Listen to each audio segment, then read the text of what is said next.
என் பையனை ஒரு 5 நிமிஷம் பார்க்க முடியுமா? ஒரு கனவுல எப்போ சாமி வரும்னு ஒவ்வொரு நைட்டும் நான் பார்த்து கும்பிட்டுட்டு இருக்கிறேன். இப்போ அந்த ஆண்டவனுக்கு தான் அடுக்குமா? அந்த யுவராஜுக்கு சப்போர்ட் பண்ணுறீங்கல்ல, சப்போர்ட் பண்ணாதீங்க.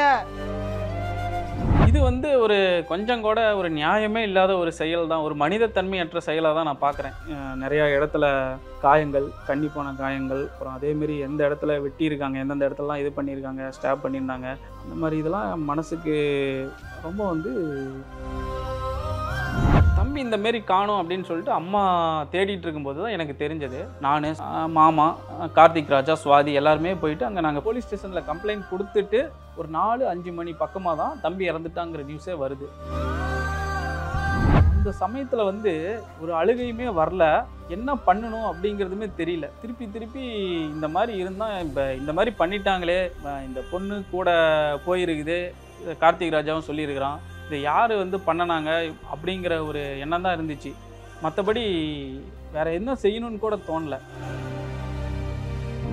இந்த விசாரணை நடந்துட்டு இருக்கும்போதே டிஎஸ்பி விஷ்ணுபிரியா அவங்களுடைய அந்த தற்கொலை அப்படின்றது அது எந்த அளவுக்கு ஏத்துக்கிற பக்கம் சென்னைங்கிறத வந்து உண்மையாலுமே எங்களால் ஏற்றுக்கவே முடியல.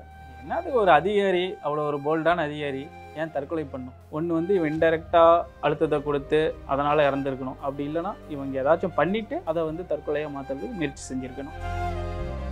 திருமாவளவன் அவர்களும் சரி, ஆம்ஸ்டாங் அவர்களும் சேர்ந்தே பேசியிருக்காங்க தம்பி வழக்குக்காக. அது வந்து ஒரு முக்கியமான ஒரு வரலாறாக தான் இருக்கும். ஏற்கனவே இளவரசன் வழக்கிலேயே கொஞ்சம் வந்து அலர்ட் ஆகிட்டாங்க தலைவர்கள் எல்லாமே. அது வந்து நிரூபிக்க முடியல. தம்பி வழக்கில் அது நடந்துடக்கூடாதுங்கிறதுல நம்ம தலைவர்கள் ரொம்ப தெளிவாக இதை வந்து எப்படி கொண்டுட்டு போகணுங்கிறத கரெக்டாக இது பண்ணி அவனுக்கு தண்டனை வாங்கி கொடுத்துருக்காங்க. நாங்கள் படிக்கிற வரைக்கும் இந்த சாதி அப்படிங்கிற அந்த வன்கொடுமைகள் பற்றிலாம் சுத்தமாக எங்களுக்கு எதுவுமே தெரிஞ்சதில்லை. இப்போ தான் தெரியுது, இங்கே வந்து இது சர்வைவல் ஆஃப் ஃபிட்டஸ்ட்டு, நீ எப்படி நடந்துக்கிறியோ அதை பொறுத்து தான் இங்கே வாழ முடியும் அப்படிங்கிற சூழ்நிலை தான் இருக்குது. உண்மையாலுமே சமூகம் வந்து இந்த சாதிய கட்டமைப்புங்கிறது ரொம்ப இறுக்கமாக இருக்குது அப்படிங்கிறது இப்போ தான் தெரியுது. இந்த காலத்தில் போய் சுனிதா வில்லியம்ஸ்ன்னு சொல்லிட்டு இப்போ தான் 2 நாளைக்கு முன்னாடி சாதனை ஒரு 9 மாதம் இருந்துட்டு வந்தேன்னு சொல்கிறாங்க. இன்னமும் நீங்கள் காலேஜுக்கு போகிற பொண்ணு வந்து ஒரு பையன்கிட்ட பேசினா நாங்கள் கொல்லுவோம், நாங்கள் வளரணுங்கிறதாக இந்தமாரி பண்ணுவோன்னு சொல்லிட்டு இப்போ செஞ்சிட்டு இருக்கிறதெல்லாம் எவ்வளோ பெரிய அறியாமை, அது ஒரு எவ்வளோ பெரிய முட்டாள்தனம்.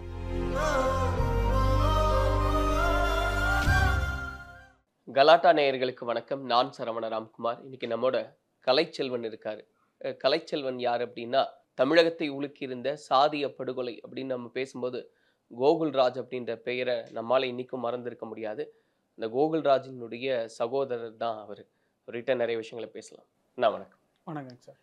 ஆனால் இப்போ இந்த கோகுல்ராஜ் அப்படின்னு பேசும்போது நிச்சயமா எல்லாருக்குள்ளேயும் ஒரு பதட்டம் இருக்கு. 2015 அப்படின்னா இன்னைக்கு 2025 இருக்கோம். கிட்டத்தட்ட 10 வருஷம் ஆயிடுச்சு.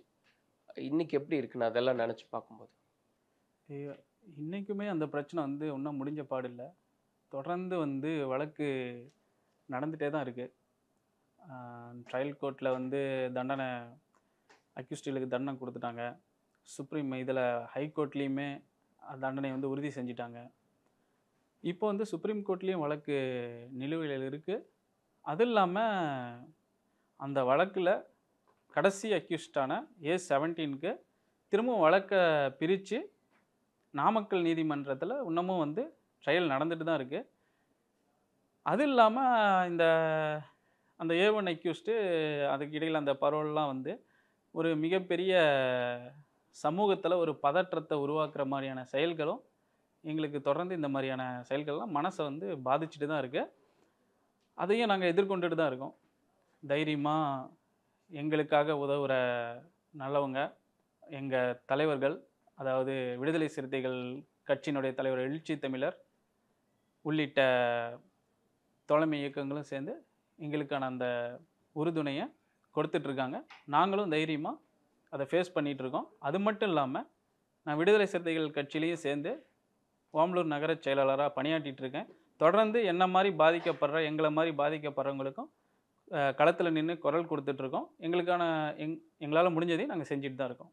நீங்கள் சொன்ன மாதிரி இந்த செயல்பாடுகள்லாம் இப்போவும் ஒரு பதட்டத்தை உருவாக்குது. ஏன்னா அவங்க குடும்பத்தார் பேசியிருந்தது, ஈவன் திருமாவளவன் அவர்கள் பேசினதுக்கு கண்டனம் தெரிவித்து பேசியிருந்தது அப்படின்றதெல்லாம், அதெல்லாம் அந்த ஆக்டிவிட்டி எப்படி பார்க்குறீங்கன்னா? அதெல்லாம் இது வந்து ஒரு கொஞ்சம் கூட ஒரு நியாயமே இல்லாத ஒரு செயல் தான். ஒரு மனிதத்தன்மையற்ற செயலா தான் நான் பார்க்குறேன். ஒரு அப்பாவி, ஒரு தந்தை இல்லாத பையன நீங்க கொலை செஞ்சது மட்டும் இல்லாம, அத அது வந்து நீ உண்மையாலுமே நீங்க வந்து சமூகத்துக்காக பண்ண மாரி வெளிய காட்டிக்கிட்டாலுமே, உங்களோட உள்நோக்கம் என்னன்னா, இந்த சமூகத்த இத வச்சு நீ வந்து ஒரு பெரிய ஆளா ஆகணும் அப்படிங்கிற நோக்கம் தான். வேற ஒண்ணும் கிடையாது. இந்த கொலைய நீ பயன்படுத்தி உங்களோட சங்கத்த வந்து டெவலப் பண்ணிக்கணும். நீ செஞ்ச திருட்டு வழக்கெல்லாம் மறைக்கணும். அதுலேருந்து வெளிய வந்து பணம் சம்பாதிக்கணும். இல்ல இதில வச்சு நீ ஏதாச்சும் டெவலப் பண்ணி பெரிய ஆள் ஆகணும். அரசியல் சார்ந்து வளரணும். அப்படிங்கிற நோக்கம் தானே தவிர, உண்மையாலுமே நீ வந்து உங்களோட சமூகத்துக்கு கூட நீ விசுவாசமா இல்லங்கிறது தான் இத காட்டுது. நியாயமா செயல்படுற யாருமே இத வந்து பெரிதா எடுத்துக்க மாட்டாங்க. உன்ன வந்து ஒரு ஆளா கூட பொருட்டா மதிக்க மாட்டாங்க. அப்படிங்கிறது தான் என்னோட பதில். நீங்க செய்யற அக்கிரமத்துக்கெல்லாம் எல்லாருமே துணை போக மாட்டாங்க. ஒரு சிலர் அறியாத மட்டும் தான் துணை போவாங்களே தவிர, கடவுள் நம்பிக்கை இருக்கிறவங்களோ, இல்ல உண்மையாலுமே சாதி பற்று இருக்கிறவங்க, ஆ நியாயமா நடந்துக்கிறவங்க யாருமே உன்ன வந்து கொண்டாட மாட்டாங்க. உன்ன சுத்தி ஏதாச்சும் வாங்கி சாப்பிடணும். அத வச்சு தன்னை வந்து முன்னிலைப்படுத்திக்கணும் அப்படின்னு ஒரு கேவலமான புத்தி கொண்டவங்க மட்டும் தான் உனக்காக துணை நிப்பாங்களே தவிர, மத்தவங்க யாருமே இத வந்து நல்லவங்க வந்து உனக்கு கண்டிப்பா துணை நிக்க மாட்டாங்க. ஆனா இப்ப இந்த 2015ல அந்த படுகொலை அப்படின்றதுக்கு முன்னாடி நான் அதிலிருந்தே கேட்கணும்னு நினைக்கிறேன். உங்க குடும்பத்த பத்தி சொல்லுங்கண்ணா. ஏன்னா அம்மா வந்து ஒரு தனி மனுஷியா இருந்து வளர்த்துனாங்க அப்படின்றதெல்லாம் கேள்விப்பட்டோம். அதுக்கு முன்னாடி எப்படி இருந்தது குடும்பம்? இல்ல நாங்க வந்து இந்த மாரி சாதிய பிரிவினை அப்படிங்கிறத வந்து ஒரு தெரிஞ்சுக்காத ஒரு குடும்பமா தான் இருந்தோம். நாங்க படிச்சது எல்லாமே மெட்ரிகுலேஷன்ல தான் நானும், எங்க தம்பி எல்லாமே படிச்சோம். எங்க அப்பாவும் இருந்தாரு. அவரு முடிஞ்ச அளவுக்கு படிப்பு தான் உங்களுக்கு ரொம்ப முக்கியம்னு சொல்லி சொல்லி தான் வளர்த்துனாரு. பிரச்சனை யார்கிட்டயுமே பிரச்சனைக்கு போணும் அப்படின்னு எங்க அப்பா இதுவரைக்கும் ஒரு நாள் கூட சொன்னது நாங்களும் அந்த மாரி வளர்ந்துருக்க மாட்டோம். எந்த ஒரு பிரச்சனையுமே எக்ஸ்போஸ் ஆகாம நார்மலா தான் நாங்க இது பண்ணோம். எங்க அப்பா டிரைவரா இருந்தாரு. அந்த மாரி நார்மலா தான் நாங்க வளர்ந்தோம். மத்தபடி இந்த சாதியத்த பத்தி இதோட மோசமான அந்த உருவத்த அந்த மோசமான அந்த உருவம்லாம் எங்களுக்கு சாதியத்தோட முகம், கோர முகம்லாம் எங்களுக்கு இப்ப தான் தெரியுதே தவிர, முன்னாடி வந்து எங்களுக்கு இது போன எக்ஸ்போஸ்லாம் எதுவுமே கிடையாது. நாங்க வந்து ஒரு ஜென்ரலா இருக்கிற இடத்துல தான் நாங்க வளர்ந்தோம், படிச்சோம். நல்லபடியா தான் இருந்தோம். நாங்களே எல்லாரும் எல்லா சமூகத்தோட ஃப்ரெண்ட்ஸா தான் இருந்தோம். எல்லாருமே எங்ககிட்ட நல்லா தான் பழகுனாங்க. இப்ப தான் இந்த மாதிரியான இந்த பிரச்சனை வந்ததுல தான் எங்களுக்கு தொடர்ந்து பிரச்சனைகள் வருது. அப்பா எப்ப தவறுனாரு? என்ன வயசு இருக்கும்போது? நான் வந்து 10த் படிச்சுட்டு இருக்கும்போது அப்பா இறந்துட்டாரு. 2006ல அவரு வந்து கவர்மெண்ட் பஸ் டிரைவரா இருந்தாரு. எங்களுக்கான எல்லா வசதியுமே செஞ்சு குடுப்பாரு. கேட்டதெல்லாம் வாங்கி குடுப்பாரு. நல்லா படிக்க வச்சாரு. அப்படி இருக்கிற சூழ்நிலையில இறந்துட்டாரு. இறந்தாலுமே அம்மாவும் அத விட்டு குடுக்காம, ஓரளவுக்கு அம்மாவோட குடும்பமும் நல்ல ஒரு காடெல்லாம் வச்சுட்டு, ஒரு வசதியான எங்க சமூகத்திலேயே நல்ல ஒரு வசதியான ஒரு நல்ல குடும்பம் தான். அதனால எங்களுக்கு எந்த ஒரு கஷ்டமும் இதுவரைக்கும் தெரிஞ்சது கிடையாது. நல்லபடியா தான் நாங்க வளர்ந்தோம். அப்பாவோட இதுதானே தவிர, அத வந்து தம்பிக்கு வந்து அத பெருசா தெரிஞ்சுக்கிற அளவுக்கு வயசு இல்ல. எனக்குமே நான் 10ங்கிறதுனால அதோட இது பெருசா தெரியல. இருந்தாலும் அது தெரியாத அளவுக்கு தான் எங்க அம்மா வளர்த்துனாங்க. அப்பாவோட இழப்புங்கிறது தெரியாத அளவுக்கு தான் நாங்க வளர்ந்தோம். நல்லபடியா தான் வளர்த்துனாங்க. நல்லபடியா படிக்க வச்சாங்க. எங்களுக்கு எந்த ஒரு குறையுமே வச்சதே கிடையாது. அன்னைக்கு அந்த சம்பவம் நடந்த அன்னைக்கு உங்களுக்கு எப்படி தெரிய வந்தது? நான் முதல்ல என்ன நடந்தது அன்னைக்கு ஆக்சுவலா? தம்பி இந்த மாரி காணோம் அப்படின்னு சொல்லிட்டு அம்மா தேடிட்டு இருக்கும்போது தான் எனக்கு தெரிஞ்சது.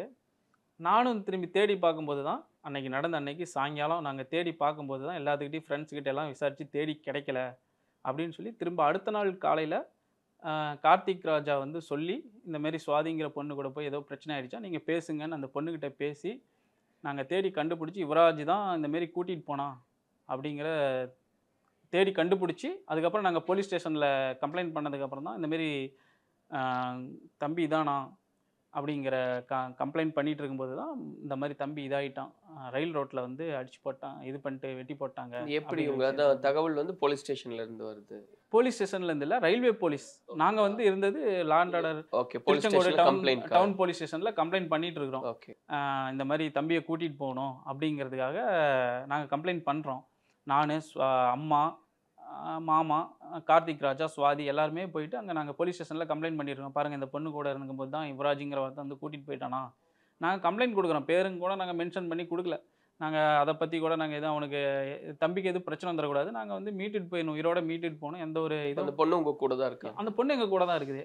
அந்த 24ஆம் தேதி காலையில நாங்க போயிட்டு அந்த பொண்ணையும் சேர்த்து கூப்பிட்டுட்டு தான் அதேமாரி அந்த பொண்ணு என்கிட்ட பேசுனதையும் நான் ரெக்கார்ட் பண்ணி வச் பேசுனதை நான் ரெக்கார்ட் பண்ணி வச்சுருந்தேன்.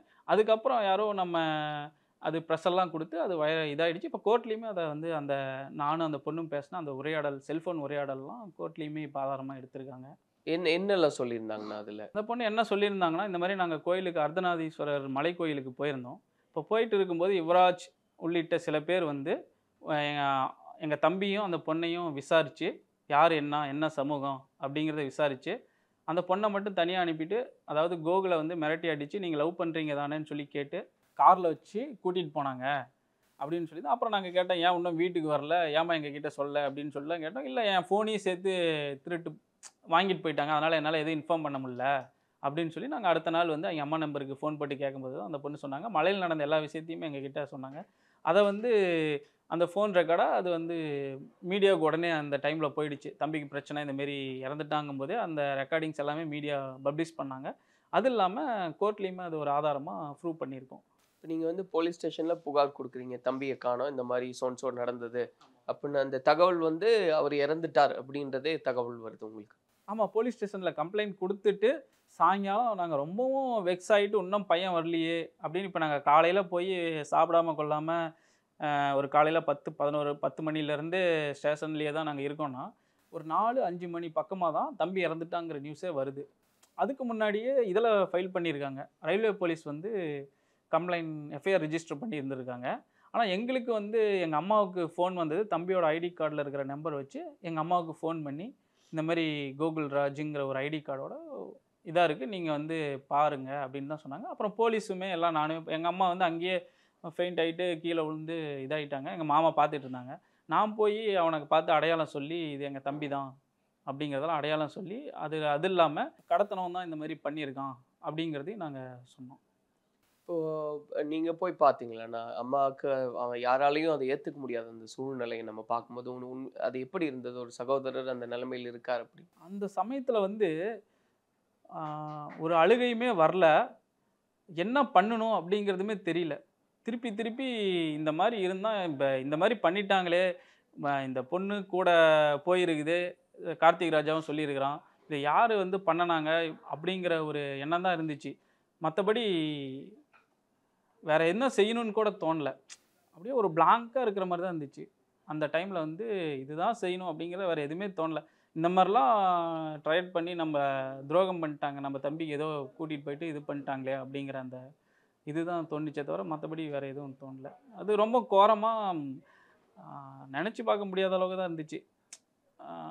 அது கஷ்டமான ஒரு ரொம்ப மனசுக்கு வந்து பாதிப்பு அடைகிற மாதிரி இருந்ததுன்னு வச்சுக்கோங்களேன், வெளியே சொல்ல முடியாத அளவுக்கு. ஆனால் இதன் பிறகு அந்த சம்பவத்துக்கு தொடர்ந்து அந்த பிரேத பரிசோதனை அறிக்கை அதில் தான் தெரியுது என்னெல்லாம் நடந்தது அப்படின்னு.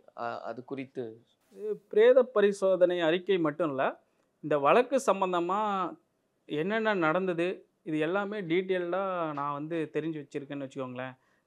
வழக்கு என்ன நடந்தது, இப்போ தீர்ப்பு வரைக்கும் என்ன கொடுத்துருக்காங்க, அதேமாரி போஸ்ட்மார்ட்டம் ரிப்போர்ட்டில் என்ன வந்திருக்கு அப்படிங்கிறது எல்லாமே தெரியும். அது வந்து கொஞ்சம் மனசுக்கு வந்து இந்த மாதிரி பண்ணிட்டாங்களேன்னு ஒரு கஷ்டப்படுற மாதிரியான இதுதான் இருந்தது. நிறையா இடத்துல காயங்கள், கண்ணி போன காயங்கள், அப்புறம் அதேமாரி எந்த இடத்துல வெட்டியிருக்காங்க, எந்தெந்த இடத்துலலாம் இது பண்ணியிருக்காங்க, ஸ்டாப் பண்ணியிருந்தாங்க, அந்த மாதிரி இதெல்லாம் மனசுக்கு ரொம்ப வந்து கவலை அளிக்கக்கூடியதாக, அதான் கொடூரமாக தான் இருக்குது. ஒரு என்ன போயிட்டு இந்த மாதிரிலாம் பண்ணுறது ஒரு அழிவை தான் உங்களுக்கு உண்டாக்கும். நம்மளை அவங்கள ஒரு சபிக்க தான் தோணுதே தவிர மோசமான விஷயம் தான் இது. நம்ம என்ன போய்ட்டு டிஸ்கஸ் பண்ணுறது, நமக்கு அது கஷ்டமான விஷயம் தானே. அதை ஏன் நம்ம அவன் சும்மா பண்ணிட்டான்னு ஏன் நம்ம அதை சொல்லிகிட்டு இருக்கணும்.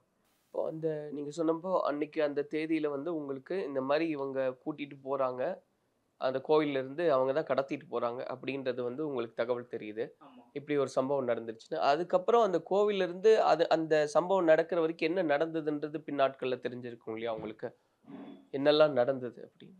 அந்த கோயிலேருந்து என்ன நடந்தது அப்படிங்கிறதே அந்த பொண்ணு எங்ககிட்ட சொல்லிடுச்சு டீட்டெயில்டாக எல்லாமே. இந்த காரில் வந்து இவன் வந்து கூட்டிகிட்டு போனான், இந்த காரு, இந்த சங்கம் நேமு, இது எல்லாமே பண்ணி கடத்திட்டு போனாங்க அப்படிங்கிறது எல்லாமே அந்த பொண்ணு சொல்லிடுச்சு. காரில் வச்சு கூட்டிகிட்டு போனாங்க அப்படிங்கிறது எல்லாமே சொன்னிச்சு. திரும்ப அதை நாங்கள் வந்து இது எங்கள் கடத்திட்டு போயிட்டான்னு சொல்லிட்டு சொல்கிறீங்க, அதே மாதிரியே இங்கே பாருங்கள் எங்கள் தம்பி வந்து இறந்து போய் கிடக்குறாரு, ஏன் அவங்க மேலே எஃப்ஐஆர் ஃபைல் பண்ண மாட்டேங்கிறீங்கன்னு சொல்லிட்டு நாங்கள் வந்து கேட்டோம்.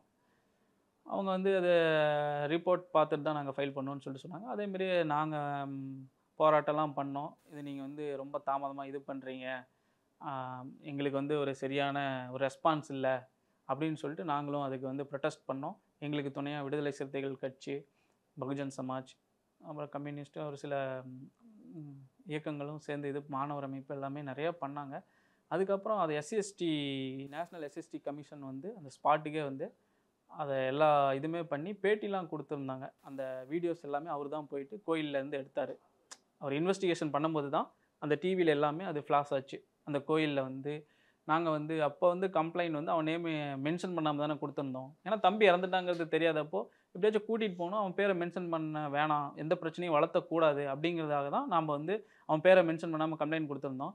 அப்போ வந்து அடையாளம் தெரியாத நபர்கள் அப்படின்னு தான் கொடுத்துருந்தோம். அப்போ வந்து அந்த கோயிலில் இருந்து அந்த வீடியோவை வந்து எஸ்சிஎஸ்டி கமிஷன் இது ஃப்ளாஷ் பண்ணும்போது தான் அந்த அடையாளம் தெரிஞ்ச நபரா யுவராஜ் அப்படின்னு சொல்லிட்டு அப்போ தான் அந்த நேம்லாம் எக்ஸ்போஸ் பண்ணாங்க. அங்கே இருந்த அந்த சிசிடிவி. ஆமாம், ஆனால் அதுக்கு முன்னாடியே நாங்கள் சொல்லிட்டோம். அவன் இன்ஸ்பெக்டர்லாம் ஃபோன் பண்ணி ஸ்டேஷன் வர சொன்னான். அவன் அப்ஸ்கண்டிங் ஆகிட்டான். ஸ்டேஷன் வராமையே ஃபோன் பண்ணி பேசிட்டு நான் வரேன் அப்படின்னு, நான் இல்லையே பார்க்கவே இல்லையே அப்படின்லாம் சொன்னான். அப்புறம் இல்லை என் பொண்ணு அந்த கூட இருக்க, என்னப்பா நீ இப்படி சொல்கிறவா, நான் நேற்றே நான் காரில் நீ அங்கே நான் போனதை நான் ரவுண்ட்ஸ் வந்தப்போ பார்த்தேன், நீ இருந்திய கோயிலில், நீ வா உடனே அப்படின்னு சொல்லிட்டு சொன்னால் சரி வரேன் அப்படின்னு சொல்லிட்டு கட் பண்ணி ஃபோனை கட் பண்ணிட்டு, ஆனால் அவன் வரவே இல்லை. அதுக்கப்புறம் அவன் 100 நாளைக்கு மேலே தலைமறைவாயிட்டான். அங்கே என்ன நடந்ததுன்னா, ஏன்னா இப்போ இது வந்து நீங்கள் சொன்ன மாதிரி தம்பி வந்துடுவான், சரி ஒரு ஏதோ ஒரு சண்டை அந்த மாதிரின்றது எந்த மாதிரி வாக்குவாதமாக மாறிச்சு, எதனால் அப்படி ஒரு சம்பவம்ன்றது? அதாவது கம்யூனிட்டியை வச்சு விசாரிச்சிருக்காங்க. இவங்க லவ் பண்ணுறாங்க அப்படிங்கிற சந்தேகத்தில் இவன் வந்து லவ் பண்ணுறேன் என்னமோ அடிச்சுலாம் கேட்டாங்க, அதனால் இவன் வந்து லவ் பண்ணுறேன்னு சொன்னான் அப்படின்னு அந்த பொண்ணு எங்ககிட்ட சொன்னது. அட்ரஸ்ஸு பேர் எல்லாமே கேட்டாங்க. என்ன அதுக்கப்புறம் அனுப்பிச்சி விட்டாங்க. இவனை மட்டும் கூட்டிகிட்டு போயிட்டாங்க. அதாவது தம்பி வந்து என்ன சமூகம் அப்படிங்கிறதெல்லாம் விசாரித்து இது பண்ணனதா அந்த பொண்ணு சொன்னது. சமூகத்தை வச்சு இது பண்ணியிருக்காங்க அப்படிங்கிற மாதிரி அவன் இது பண்ணான். சரி, அவன் வந்து ஆல்ரெடி ஒரு சங்கம் வச்சுட்டு இது பண்ணிட்டு இருக்கிறான். ஏற்கனவே இளவரசன் பிரச்சனை எல்லாம் பார்த்துட்டு இந்த மாதிரி ஒரு எக்ஸ்போசர் இருந்தால் நம்மளும் வந்து ஏதாவது பெரிய ஆளாக ஆகலாம் அப்படிங்கிற இதில் அவன் அந்த மைண்ட் செட்லேயே இருந்திருக்கான். தம்பி மாட்டவும் இந்தமாரி அப்பா இல்லை, யாருமே இல்லை, கேட்குறதுக்கு ஆள் கிடையாது, இதை வச்சு நாம் ஒரு பெருசு பண்ணிட்டு அதை அப்படியே நம்மளும் டெவலப் ஆயிடுவோம் அப்படின்னு அவன் நினச்சிட்டு இருந்துருக்கிறான்.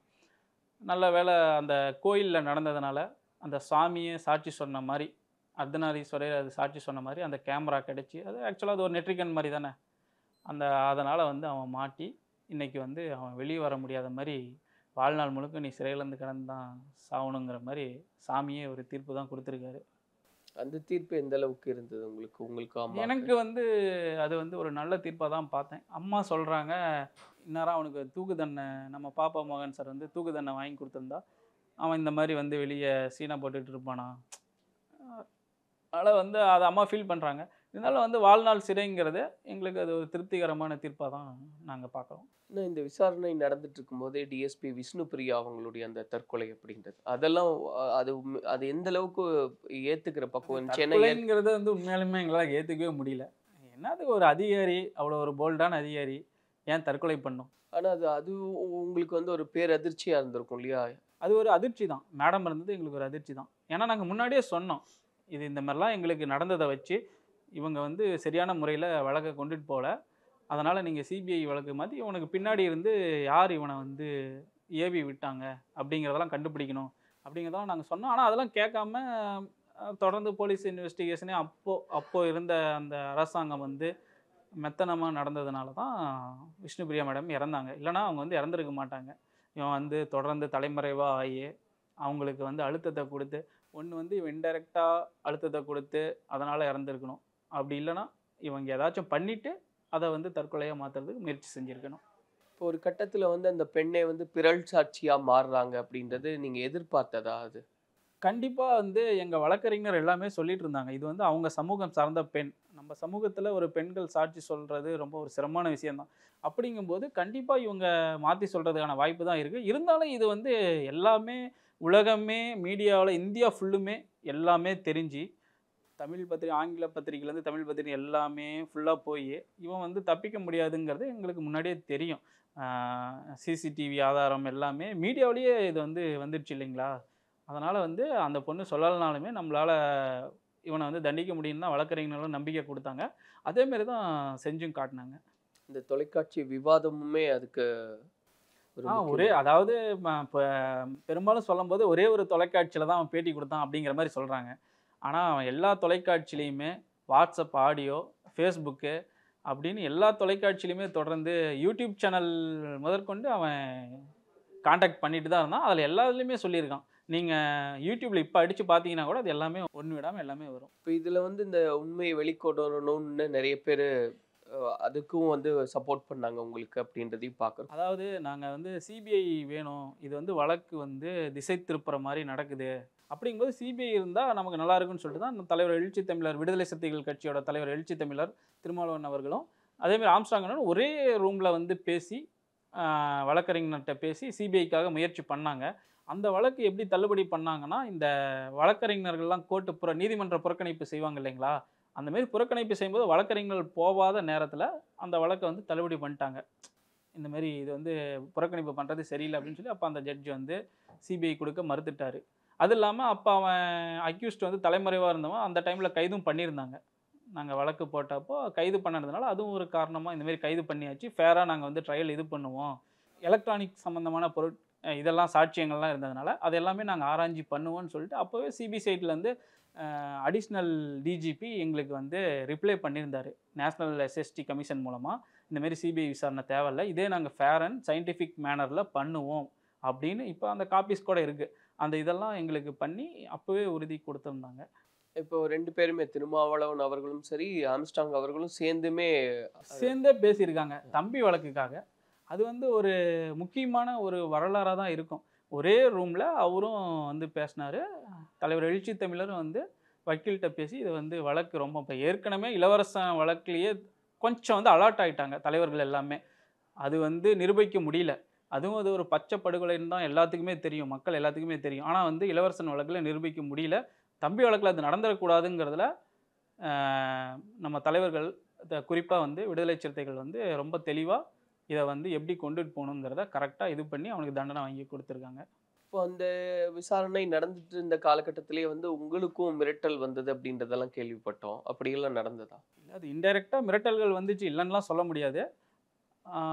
நாங்கள் கோர்ட்டு போயிட்டு வரும்போதெல்லாம் கூட வழக்கறிஞர்கள் கூட போகும்போதே கார்லலாம் வந்து மோதுறது, அது இல்லாமல் நைட்டில் பஸ்ஸில் வரும்போதெல்லாம் கொஞ்சம் வந்து சூழ்ந்து இது பண்ணுறதெல்லாம் நடந்துச்சு. நாங்கள் அதெல்லாம் தாண்டி தான் இது பண்ணோம். அதுக்கெலாம் நாங்கள் பயப்படுற மாதிரிலாம் இல்லை. பையனையே நாங்கள் இவ்வளோ தூரத்துக்கு நாங்கள் பறி கொடுத்துட்டு வாழ்க்கையே தொலைச்சிட்டு உக்காந்துட்டு இருக்கோம். அதுக்கெலாம் நாங்கள் பயப்படல. உண்மையை சொல்லணுன்னா நாங்கள் பின்னாடிலாம் போகிறதுக்கு நாங்கள் நினைக்கவே, பேக் ஸ்டெப் எடுத்து வைக்கணும்லாம் நாங்கள் ஒரு டைம் நினைக்கல. நம்ம நீதி எப்படியாச்சும் வாங்கி ஆகணும் அப்படிங்கிறது தான். வேற எதுவும் நம்ம வந்து இல்லீகல் சட்டத்துக்கு புறம்பா அவனை இது பண்ணுங்கிற ஒரு எண்ணம் வந்து அவனை ஒருத்தனை வந்து இது பண்ணுறதுனால நம்ம மனசு ஆறுதல் அடையாது. அவனை வந்து இப்போ போய் நேரடியாக வெட்டுறதுனாலையோ நமக்கு எந்த ஒரு இதுவுமே கிடைக்க போகிறதில்ல. ஆனால் அவனுக்கு தண்டனை வாங்கி கொடுத்தோமா அது மற்றவங்களுக்கு ஒரு முன் உதாரணமாக இருக்கும். சட்டப்பூர்வமாக இது பண்ணணும்.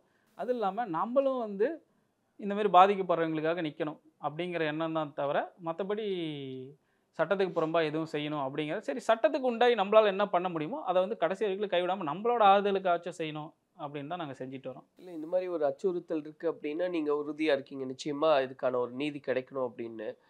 அம்மாவுக்கு எப்படி இருந்தது அது அவங்களுடைய மனநிலை அப்படின்றது? அம்மாவுக்குலாம் அச்சுறுத்தல் பற்றி அவங்க கவலையே படல, கஷ்டம் ஃபீல் பண்ணாங்களே தவிர அந்த உறுதித்தன்மையிலேருந்து அவங்க எப்போவுமே இது வரைக்கும் நான் பார்த்து அவங்களாட்ட மன உறுதியெலாம் நான் பார்த்ததே அவங்கள பார்த்து தான் நான் கற்றுக்கிட்டேனே. ஏதாச்சும் ஒரு செயல் செய்யணுன்னா அதை முடிக்கிற வரைக்கும் அதை உறுதியாக நின்று செய்வாங்க. அதை வந்து எங்கள் அம்மாட்ட இருந்து தான் உண்மையிலுமே எனக்கு நான் கற்றுக்கிட்டேன். இப்போ இந்த ஒரு வழக்கு பொறுத்த வரைக்கும் வழக்கறிஞர் பாப்பா மோகன் அவர்களுடைய அந்த பங்களிப்பை பற்றியும் இதை வந்து பாப்பா மோகன் சார் வந்து குறிப்பாக 2008 தான் வழக்குக்காக ட்ரையல் வரும்போது தான் ஆஜராகிறதுக்காக நாங்கள் அவர்கிட்ட பேசினோம். ஆனால் வந்து வழக்கறிஞர் சந்தியூர் பார்த்திபன் வந்து எங்களை வந்து கலெக்டரேட்டில் கூட்டிகிட்டு போயிட்டு மனு ஒன்று கொடுத்தாரு, சிறப்பு வழக்கறிஞராக இவரை வந்து வைக்கணும் அரசு தரப்பில் அப்படின்னு சொல்லிட்டு. ஆனால் அப்போ வந்து அரசு அதை வச்சு கொடுக்கல. திரும்பி தலைவர் எழுச்சி தமிழர் அவர்கள் தான் வழக்கு வந்து 70 சாட்சிகள் விசாரணை போய் என்ன வழக்கு ரொம்ப மோசமாக போயிட்டு இருக்குதுன்னு எங்களை வர வச்சு கூப்பிட்டு கேட்டார். அப்போ நான் தான் தலைவர்கிட்ட சொல்கிறேன், ஆனால் நம்ம வந்து லெட்டர் ஒன்று கொடுத்துருக்கோங்கண்ணா, பாப்பா மோகன் சாரை வைக்கணும்னு சொல்லி லெட்டர் ஒன்று கொடுத்துருக்கோம் அப்படின்னா, சரி ஓகே அவரும் நல்ல வழக்கறிஞர் தான், அவர் வந்து ரத்தன சாரை வைக்கலாம்னு சொல்லி சொன்னார். தலைவர் வந்து ரத்தன சாரை வைப்போம் அப்படின்னு சொல்லி சொன்னார். அப்போ வந்து நான் இந்தமாரி ஆல்ரெடி ஒரு லெட்டர் ஒன்று கொடுத்துருக்கோங்கண்ணா, ஸோ இவரையே வைக்கலாம் அப்படின்னா, சரி ஓகே அவரும் நல்ல வழக்கறிஞர் தான், மேலே வழக்குலாம் எல்லாம் சேர்ந்து தான் செஞ்சாங்க. நிறையா வழக்கு சென்னகரம்பட்டி வழக்கு இதெல்லாம் நிறையா செஞ்சுருக்காரு, அவர் நல்லா செய்வார், நம்பிக்கையானவர் தான் சொல்லிட்டு தலைவரும் நீங்கள் போய் சங்கர் சுப்ப சாரை பாருங்கள், அதுக்கான பெட்டிஷன் எல்லாமே அவர் மூவ் பண்ணுவார், நான் வந்து எல்லா உதவியும் செய்கிறேன்னு சொல்லி அனுப்பி அதுக்கப்புறம் தான் பாபா மோகன் சாரை வச்சு வழக்கு வந்து இருக்கிற ஆதாரங்கள் எல்லாத்தையும் அவர் திரட்டி தண்டனை வாங்கி கொடுத்தாரு. இப்போ இந்த இந்த நீங்கள் சொன்னீங்க ஆரம்பத்தில் வந்து இந்த ஆணவ படுகொலையோ இல்லை இது தாண்டி வந்து சமூகத்தில் இருக்கக்கூடிய பாகுபாடெல்லாம் எங்களுக்கு தெரியாமல் தான் வளர்ந்தோம் அப்படின்னு. ஆனால் இன்னைக்கு நம்ம பேசும்போது ஆணவ படுகொலை அப்படின்றது ஒரு பக்கம் பேசும்போது, இன்னொரு பக்கம் நாடக காதல் அப்படின்றதெல்லாம் பேசுகிறாங்க. இந்த இந்த விஷயங்கள்லாம் நீங்கள் எப்படி பார்க்குறீங்கன்னா, ஏன்னா இது நேரடியாக நீங்கள் பாதிக்கப்பட்டிருக்கீங்கன்றதுனால நான் கேட்குறேன்.